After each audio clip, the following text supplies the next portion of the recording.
Good afternoon. It's very good to have the chance to speak to all of you again. My last press conference was after the National Day rally. I spoke about some of the key policy initiatives and shifts that I had announced. Since then, the tempo of my international engagements and visits have increased. I attended the ASEAN summits in Laos, the Commonwealth Heads of Government meeting in Samoa. I've been embarking on my series of introductory visits to ASEAN capitals. I've visited Brunei and Malaysia earlier, more recently Laos and Indonesia, and I hope to cover Thailand later this year and then the other capitals next year.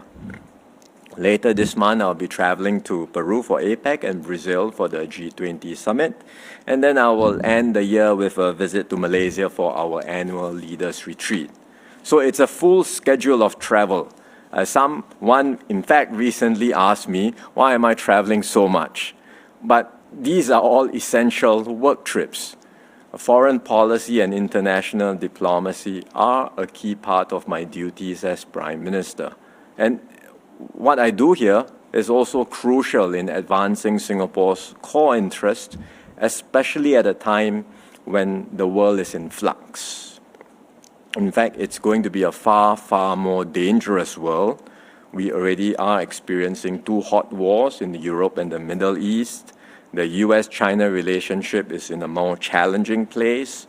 And there are lots of moving pieces geopolitically where things can easily go wrong.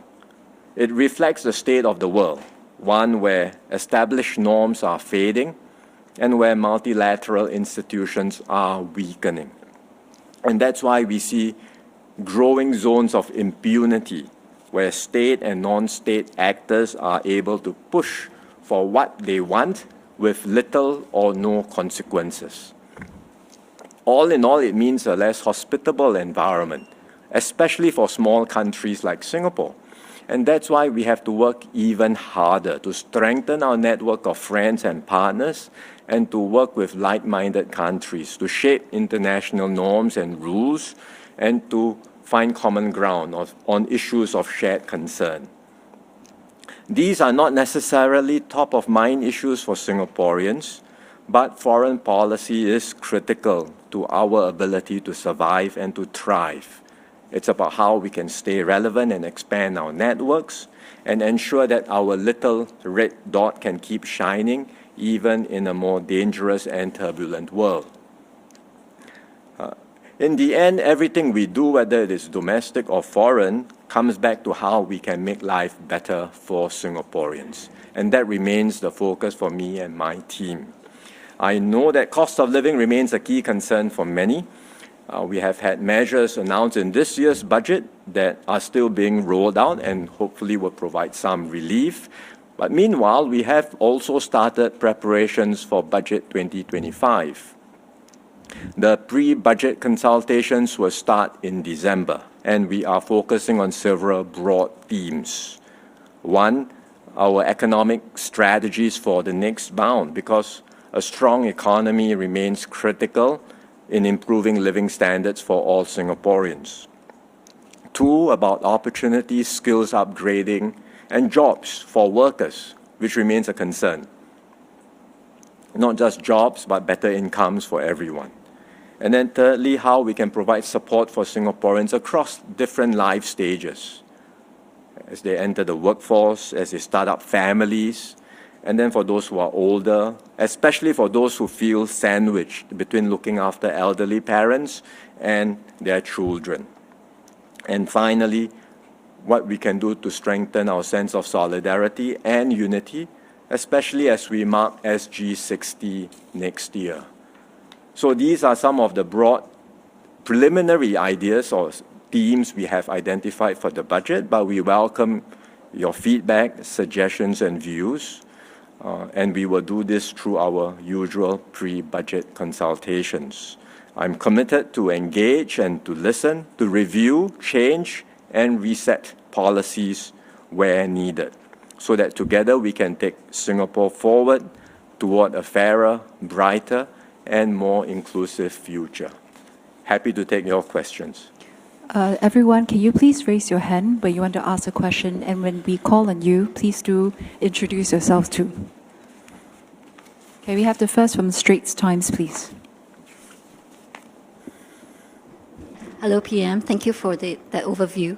You spoke about how we are now in a more dangerous world.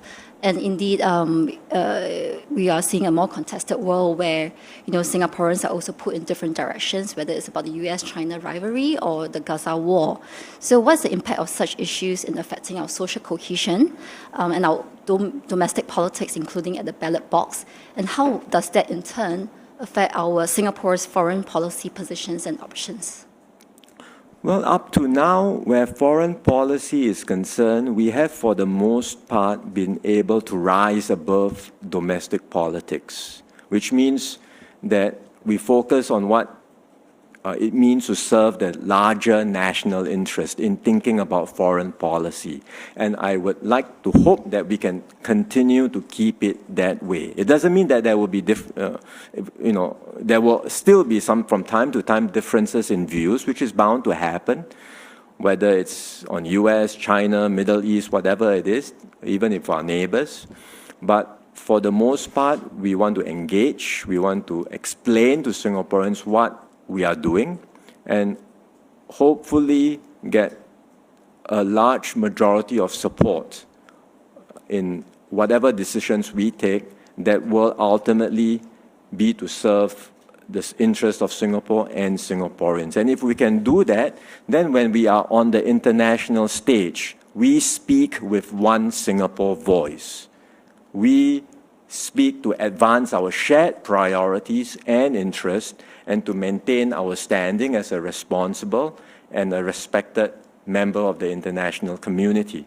So that's what we will continue to try and do to the best we can, because once we are unable to uphold this ability to speak with one voice, to keep politics at the water's edge, once we are unable to do that, then our ability to conduct effective foreign policy as a country is severely undermined. And we can see so many examples of that in so many other places.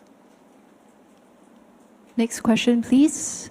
Can we have it from Zhao Bao? Your hands up. Hi, PM. Siu Feng from Neha Zhao Bao. Since you spoke about the topic of budget, we would like to check whether the EBRC has been convened. And the what? The EBRC has been convened. How's that got to do with the budget? It's coming. So if it hasn't, wouldn't it make this upcoming budget election budget? Thank you. The EBRC has not been convened.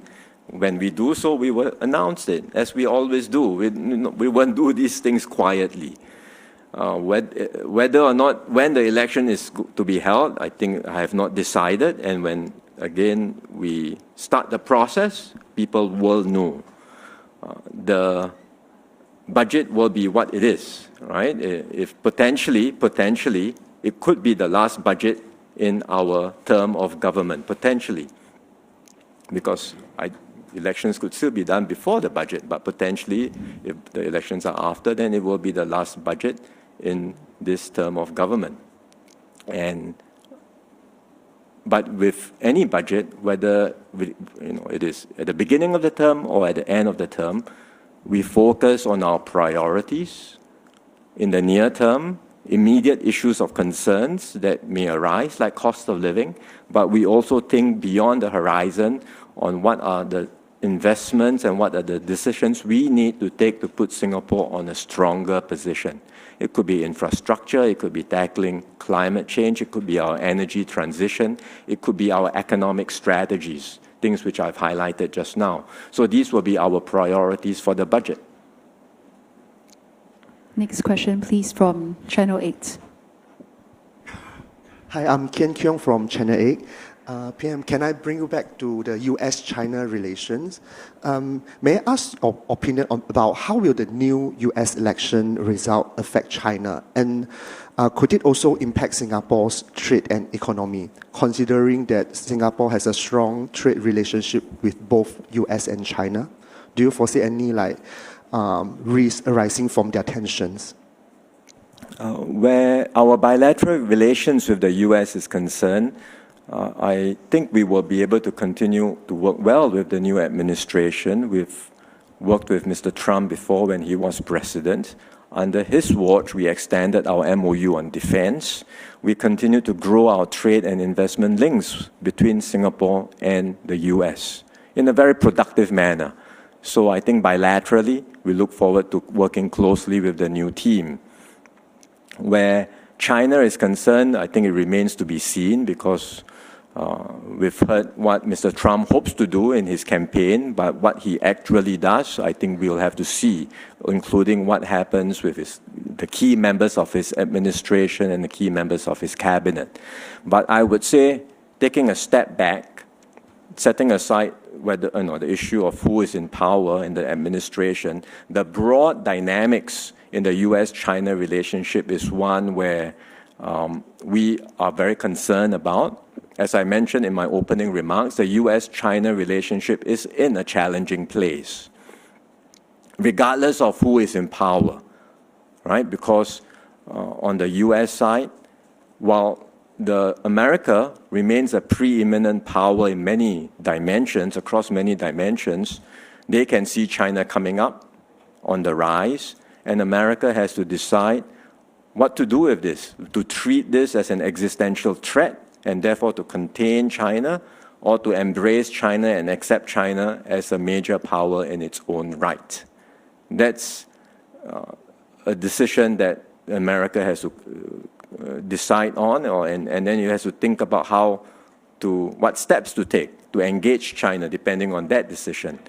On China's part, it too has decisions to make, because the China today is not the China that existed when it first entered the WTO. So concessions that were given to China years back or decades back are probably not so relevant today, given where China's weight is in the global economy.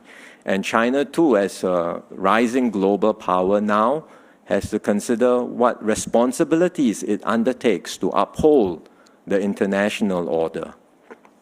So these are decisions that the two major powers will have to make, and these are consequential decisions, because the decisions that both sides take will determine the future global order. We hope leaders on both sides will make the wise choices to engage one another, to find a way to coexist with one another, where they can have a framework where they compete, but at the same time cooperate on issues of shared concerns. And where possible, Singapore will do our part to facilitate such a relationship. Okay, thank you, PM. Let's have the next question from CNA TV. Hi, PM. Earlier you mentioned the importance of having Singaporeans speak as one voice, so that we can be credible members of the international community. And now we have someone overseas who is casting aspersion, making allegations against the country, its policies, the government, etc., in the form of Mr. Lee Hsien Yang. And of course, with him gaining the political asylum from the UK, it seems to imply that the UK sort of agree with him, that whatever his allegations that were being made are true. So how has that sort of affected, has it put a dent to the relations that we have with the UK? If he has, what are we going to do about it? And of course, what else do you have to say about that? Well, I can't speak for the UK government and its decisions on political asylum. That's for the UK these are decisions for the UK government to make. But I met Mr. Keir Starmer at Chogam. We had a good conversation. We didn't talk about this particular matter. We have a strategic partnership with the UK. We have many areas of cooperation to work on. And we think that there will be opportunities for us to strengthen the relationship further, especially as we mark 60 years of diplomatic ties next year. Where Mr. Lee Hsien Yang is concerned, he has made allegations which the government has responded fully to. I cannot control what he says or does, but there are no legal restrictions on him and his wife or his son. They are free to come back to Singapore. I cannot control what he says when he is abroad, but whatever his actions, they will not distract me and my team from focusing on the core issues that are important to Singaporeans, which means taking care of Singaporeans' livelihoods, advancing our standards of living, and making sure that we continue to build a better future for ourselves. Thanks, PM. Can we have the next question from Tamil? Good evening. I would like to ask you about the significance. What is the significance does the 60th anniversary of India-Singapore diplomatic relations hold for the future, and what milestones stand out? Thanks. Our relations with India are progressing very well. We've talked about upgrading the partnership when Mr. Modi visited Singapore recently. We have identified new areas of cooperation which revolved around skills upgrading, doing more together on skills training, something which India needs, on semiconductors, on our participation in industrial parks in India, for example. So these are some of the examples that came up through the interactions between the ministers at the India-Singapore Ministerial Roundtable. And from what I understand, Mr. Jaishankar was just in town recently. I just met him, and he's gave me an update that the discussions since then, since the Prime Minister and I met, the discussions on all of these areas have been progressing very well. So I look forward, when I have the chance to visit India, possibly next year, to advance further these very concrete projects and to take our relationship to even greater heights. Thank you. Next question, let's see. Business Times, please.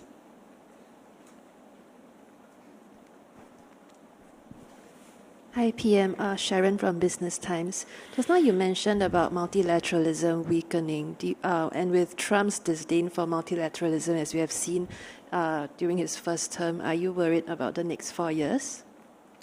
Well, like I said just now, we'll have to wait and see what happens when the new team is in place, what specific actions they take. But from Singapore's point of view, we would certainly be an advocate for stronger multilateral institutions, be it the United Nations, IMF, World Bank, the WHO, the WTO. We think it's important to keep these institutions strong, to update them where necessary, because many of these were set up decades ago, and they will need to be strengthened and updated in terms of their objectives and functions. And we play a constructive role wherever we can in moving in that direction. And I believe there will be like-minded countries who also share those perspectives, and we will work together towards these shared outcomes. Okay, next question. Let's take it from CNA Digital. Hi, PM. Fabian from CNA Digital. So you mentioned previously that foreign policy matters to all Singaporeans, right? So how can something like the US presidential elections actually be used as a learning lesson for Singaporeans? Is there any takeaway from the conduct and the outcome of the way the US elections were done that are relevant to the Singapore context? Thank you. Well, elections in every country is different. It's not for me to comment on how other countries conduct their elections or what they do in their campaigns. We have our own elections. We have our own circumstances and context. I think whether it's the US or any country in the world, I would come back to the simple point that elections are important, and elections are ultimately the people's opportunity to decide which party forms the government. And that's why I come back to the basic point I've made from the very beginning, that I do not take that for granted. I do not take the people's vote or mandate for granted. I do not assume that I will continue as Prime Minister or that the PAP will automatically form the next government. In the end, Singaporeans will have to decide. And when we get to elections, we will present to them our record, our track record, what we have done in this term of government. We hope that will be sufficient to earn the confidence and trust of Singaporeans, and we hope they will give us the chance to govern Singapore. Next question, can we have Straits Times? Coming back to the question of a Trump 2.0 presidency, while we wait for the key personnel to be appointed, one thing that Mr. Trump has been very consistent about is that of high tariffs, including a 10 to 20% tariffs on all foreign imports, as well as 60%, up to 60% or more for China imports. What would be the implications for our part of the world when it comes to this? And secondly, may I ask you to speak on IPEF? He said that that will be dead on day one if he's elected. Again, what would be the implications for regional countries, including Singapore? Thanks. Certainly, when there are tariffs applied, and countries, not just America, even now Europe and other countries have been applying tariffs for fear of Chinese products overwhelming their market, particularly around electric cars. So we are concerned in a world where there are more and more frictions to trade, because trade is 3 times our GDP. We are an open economy. We are a trading economy. We would be concerned in a world where there are more and more frictions to trade overall. There may be a limited role for countries to apply tariffs, but it ought to be ideally applied within a proper framework. And that's why we go back to if there are issues, if there are disputes around trade, we think from Singapore's point of view, a better way would be to revamp and strengthen the WTO. So while it's getting harder and harder to get countries to support this agenda, even set aside the new administration, even with the previous or the current US administration under Mr. Biden, it's not been easy to put this on the agenda, but we will keep on trying, and we will work with like-minded countries to see how we can strengthen the WTO, have a better framework for continued trade and investments to take place amongst countries. Where it is difficult to do it at the global level, we can still do it at the regional level. And that's why we should also, and we are, doing whatever we can to do more around ASEAN and other regional forums. And increasingly, it's not just about trade in goods, which we already have largely barrier-free, but we are talking about non-tariff barriers, how we can reduce further. We're talking about services. We're talking also about data flows, because increasingly a lot of business is done, not just goods and services, but digital data flows. So we want to encourage more seamless flows in all of that, in all of these areas. And if we are unable to do that at the international level through the WTO, certainly we will do it bilaterally with like-minded countries, and we will do it at regional forums. But again, where it comes back to US and Singapore, we have an FTA with them. It's this year, the 20th anniversary of the FTA. It's a gold standard. And in fact, across both sides of the House in the US, bipartisan support for the FTA. They all recognize that it is a gold standard FTA, which has benefited Singapore, but certainly benefited America and created many good jobs for Americans. So on that front, we are hopeful that we can, with the new administration, continue to work together. You had some other question around the IPEF. IPEF. Again, depends on what these are actions that the new administration may take, but we have been consistently advocating for stronger American presence in this part of the world.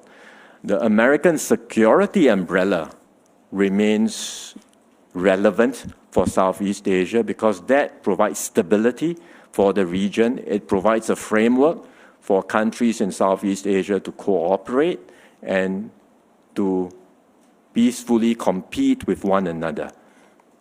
I think more and more Americans are asking, not just this administration, but generally over time, more and more Americans are asking, why does America have to bear the cost of these international responsibilities of upholding the international system? And they feel that if we have to bear the cost of being the international policeman, but we are not seeing the benefits. And that's something that comes up in American politics constantly. And I'm sure that those voices will continue to grow. We understand that, and that's why we do not take this for granted. That's why we lean forward to support America's security presence in this part of the world. We are not an ally, but we are a major security cooperation partner. We lean forward to support America's deployment of its logistics, its rotational deployment of troops in this part of the world. But beyond security, we would like to see more American economic engagement in Southeast Asia. Up to now, America remains the largest source of foreign direct investments in Southeast Asia, even more than China. But American trade lags behind China. And I think there's still a lot more that US MNCs can do and would be happy to do in Southeast Asia in both trade and investments. We want to facilitate that because we think it's good for the region, it's good for Southeast Asia to be an open, inclusive region where we can engage not only China, which is, of course, nearest to us, and we have close links with economically, but also with America, which is a Pacific power, and it's important that they remain engaged in this part of the world. Next question, please, from Shinmin. Hi, PM. This is Gitling from Ximing. So, PM, you mentioned about SG60 is one of the themes for the upcoming the budget consultation with the public.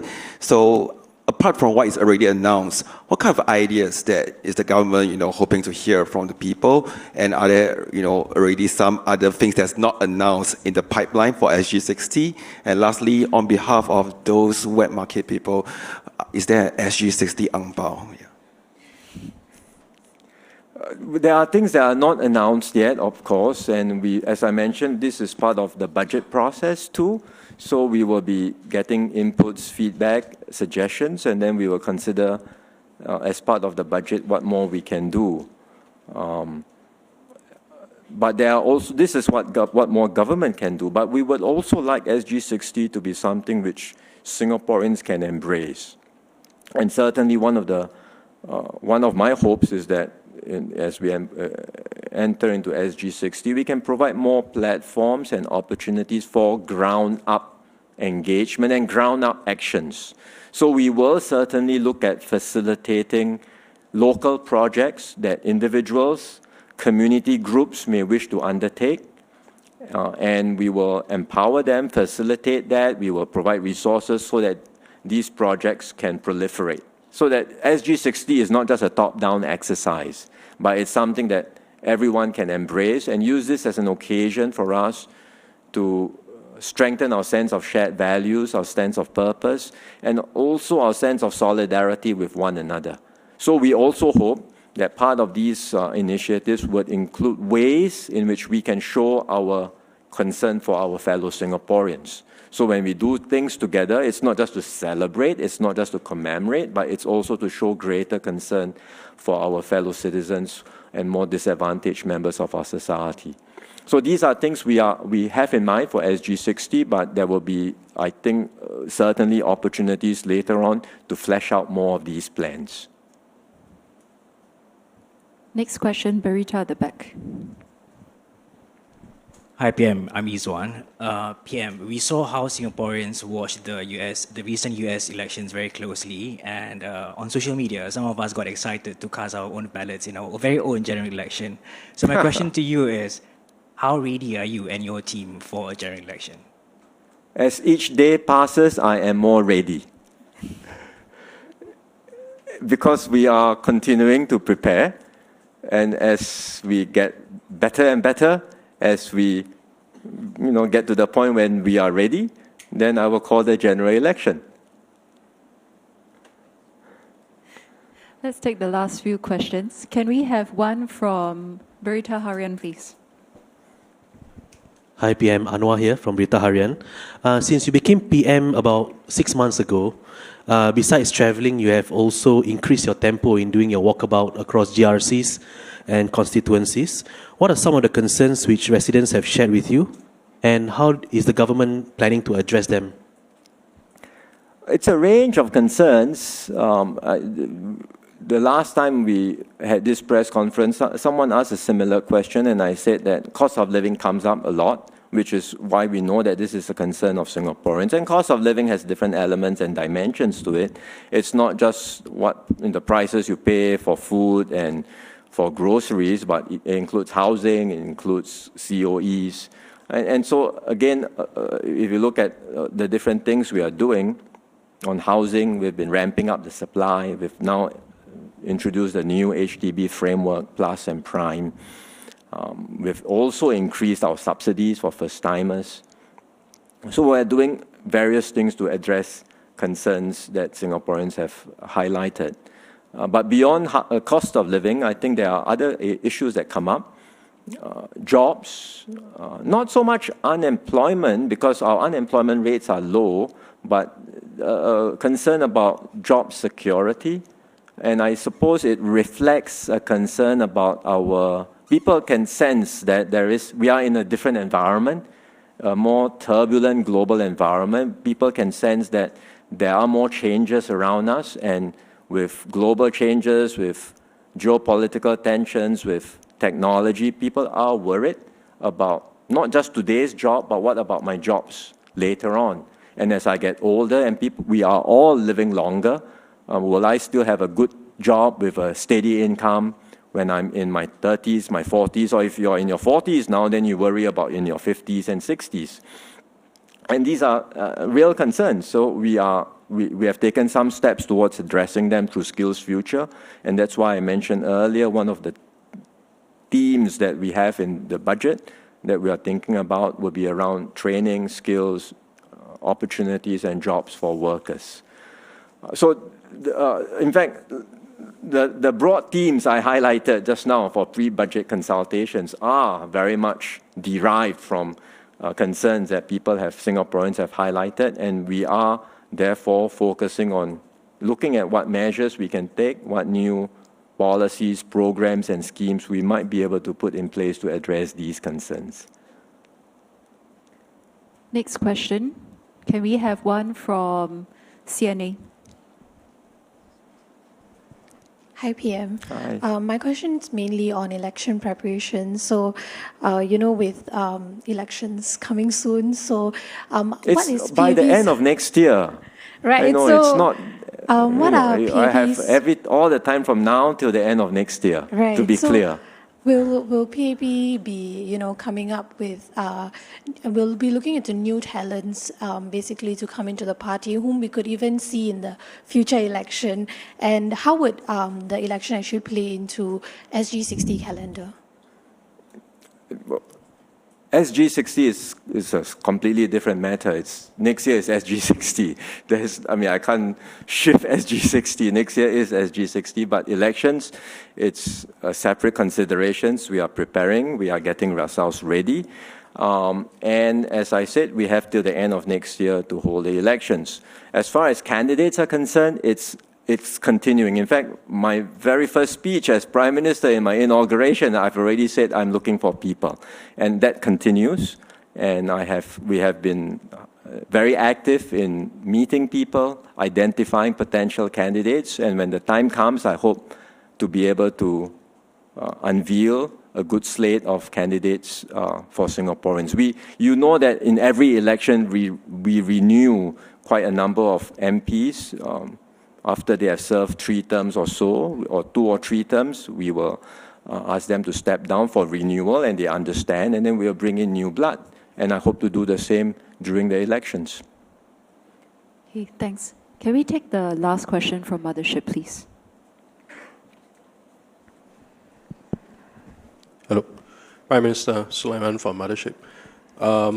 Many young Singaporeans, including myself, we watched the US election, and I think it's fair to say it's one of the most contentious and febrile in recent memory. And we are concerned that the political situation in the US may lead to increased racial and social tensions spilling over here in Singapore. As we know, what happens in the US does impact and influence the rest of the world. My question is, what can we do, and what will you do to ensure that this doesn't happen in Singapore? Thank you. Thank you. Well, we are always concerned, not just from the recent American elections, but even if you look at elections everywhere in so many places, where it leads to an outcome where society becomes more divided, more polarized, and then there is no winner.